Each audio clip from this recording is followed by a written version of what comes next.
நீ ஏன் இப்படி சோகமாக இருக்கிறாய்? நீ வருத்தப்படுகிற அளவுக்கு எதுவும் நடக்கவில்லை. உனக்கு தேவையில்லாததைத்தான் நான் அகற்றியுள்ளேன். என்னை நினைத்து கொண்டு இரு. அனைத்தும் சரியாகிவிடும். அதற்கு உன் சாயப்பா நான் பொறுப்பு.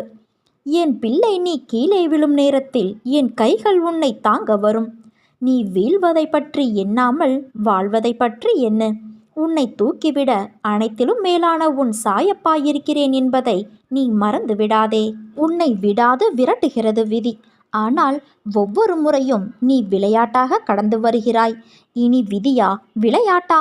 அது காலத்தின் கையில் இல்லை, உன் கையில்தான் இருக்கிறது. பிறந்தது முதல் இதுவரை எண்ணற்ற தொல்லைகளோடும் கஷ்டங்களோடும் வாழ்கின்றேன். என்னை மீட்பார் யாரும் இல்லை என்று புலம்புகிறது உன் மனம். நடப்பதையெல்லாம் பார்த்தால் இனி இது எங்கே நடக்கப் போகிறது, எல்லாம் முடியப் போகிறது என்று நீ விரக்தியடைந்த